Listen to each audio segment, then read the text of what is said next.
Hey, this is Robert Young, and this is your stock and sector spotlight for April.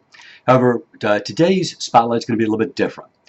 I'm not going to give a specific talk about a sector or a stock. What we're going to talk about is a quick class on the yield curve. Just a couple of weeks ago, there was a lot of hype, a lot of hysteria in the news about a yield curve inversion. So I thought I'd take just a few minutes, give you a quick brief class on what the yield curve is, why people look at it, why it is actually important, and then also what we actually look at to determine the impact of an inversion. So first things first, this is the basis for all of it, and that's simply this. People are out there looking for the Rosetta Stone to try to determine when the next recession is going to be. Now, why are you looking for some kind of an indicator of a recession? Well, it's really very simple, right? So some people look for a yield curve, and if it inverts, it is an indicator that the economy is slowing down. And that happens, what happens? Well, the economy slows down, we go into a recession.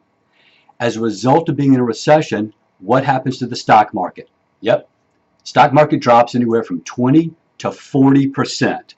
So you can see why trying to figure out when the next recession is going to be helps people like me determine how we need to start investing your capital now so that we don't lose money, it can actually earn money during a recession. And at the very end, I'll kind of give you a brief idea of what we do. All right, so first things first. What is it we look for? Well, one of the things that people look for is a yield curve. Now, what exactly is a yield curve? So let's just start with sort of the basics. Treasury bonds are a lot like CDs. You can put your money in safely for a period of time and get paid interest on that. Interest is also called yield. So let's take a look at this. So if we go down to our local bank right now, go down to Wells Fargo, and we give them a certain amount of money, for 3 months, they'll pay us 0.005%. Okay, so that's the yield. The yield is 0.005% for 3 months of taking our money in. However, if we go a little bit longer and we give them the same amount of money, but we do it for 6 years, they'll pay us 3.05%. So here you go. Short term pays less, long term pays more. So typically that's the same with the yield curve. If, here we are. If I give my money to the U.S. government for 3 months, they'll pay me 2.44%. This is actually on the 18th of March. And the longer I go out, the more they will pay me. So if I go out 10 years, they'll pay me 2.6%. So you can see that is a typical yield curve. The shorter is pays less, and then the longer you go out, the more interest you earn. Here's what happened on the 22nd, 4 days later. The 3 month was actually paying 2.46%, and the 10-year was paying 2.44. It had inverted, right? So now instead of going this way, it went this way. So it doesn't make sense for people to give their money to the U.S. government for 10 years when you make less than if you just give it to them for 3 months and just roll it over. So that was the hysteria that occurred, because some people look at the 3 month yield amount paid and then the 10-year, and if that 3 month is higher than the 10, they believe that that is an indicator of a slowing economy, and more importantly, typically within 18 to 24 months, we will go into a recession. Now, I know what you're thinking. Where did this come from? That's just such arbitrary numbers. Well, that's why I like working for you, because you are smart people with great questions. So here's where it came from. So Harvey Campbell from Duke University back in '86 wrote up a dissertation and said, hey, look, if you look at the inversion of the 3 and the 10-year Treasury rates, historically we've gone into recession after that. But here's the problem with Dr. Campbell's theory. Is there are counter theories to that. More importantly, Tufts University professor Klein says in his dissertation, so here you have the heads, the eggheads going at each other, but in his dissertation he says, look, Go back to the 70s, and really, if you want to see what the actual inversion criteria is, it's the 2-year Treasury. When it pays more than the 10-year, then you should expect a recession somewhere in the next 18 to 24 months, so year and a half to 2 years. And in fact, our guy, the guy that's on our staff, the guy that I pay, he's our economist. He says, really, you should also look at the Fed fund rate. And right now, the Fed fund rate is paying very close to what the 3-month Treasury is. Fed fund rate is about 2.5%. That's why it's sort of in line. He says when the Fed fund rate is paying 50 basis points more than the 10-year Treasury, then we're going to go into a recession. And that's since the 60s.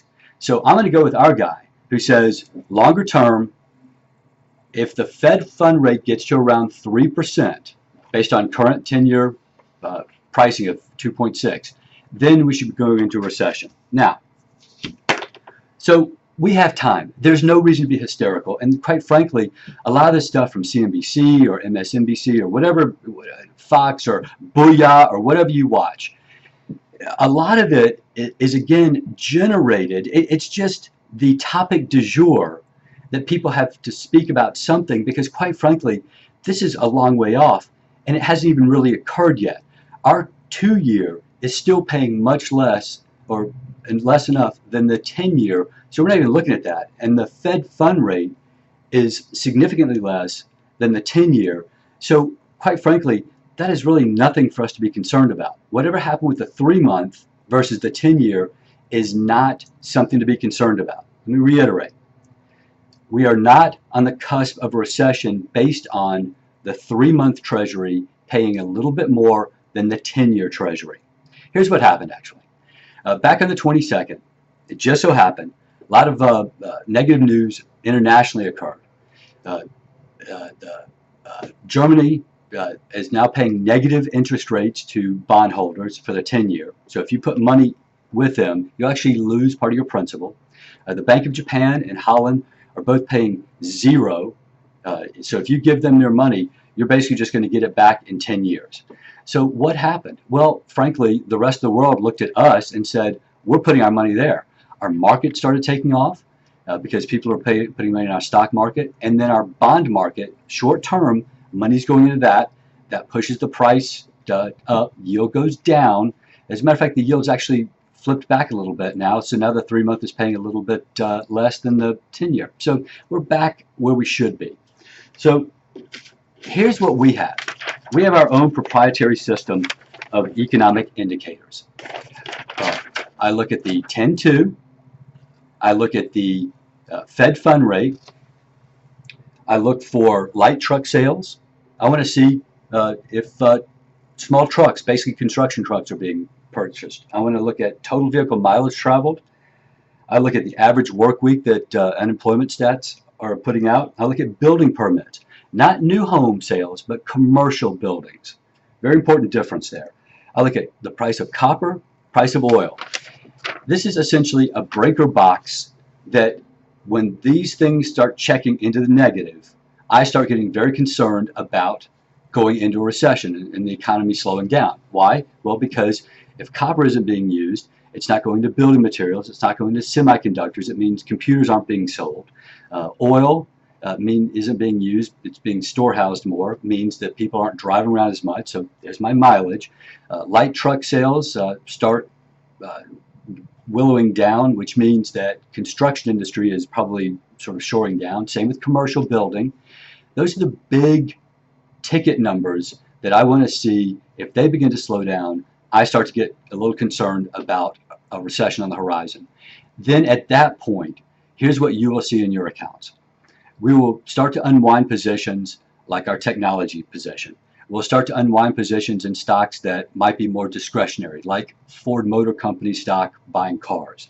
You'll start to see more cash building up in your accounts. You'll also start to see additional purchases in the utility and telecommunication market. And here's why. Just think about this for a moment. Think about 07, 08, basically a decade ago. When we go into a recession, just think logically what happens. People are a little worried about their jobs, or maybe they've lost their job. But what are they doing? They're sitting at home. They're watching TV. They're watching Dancing with the Stars. They are talking on the phone to their friends. They're eating Hungry Man dinners. And they're waiting until the economy starts to pick back up. So we are going to be invested in those things that do well and what are called defensive. And so telecommunications, utilities, and healthcare are actually defensive positions. And we will just wait it through. But we have got time. In the meantime, we are going to continue to ride this market up. I just wrote something in the newsletter for April. Once we get a deal with China, the market will take off for a bit. Then I'm going to start to get a little nervous and rearrange some stuff. But in the meantime, stay the course. There is no issue at all with this yield curve inversion. It was temporary at best, and it was an outside influence that created it. And frankly, we are not on the cusp of a recession. We are not going into a recession at the end of the year, beginning of 2020. So, that being said, thank you very much. I hope you found this helpful, maybe allay some fears, but if you have any questions or concerns, please reach out anytime, and I hope you enjoy your day.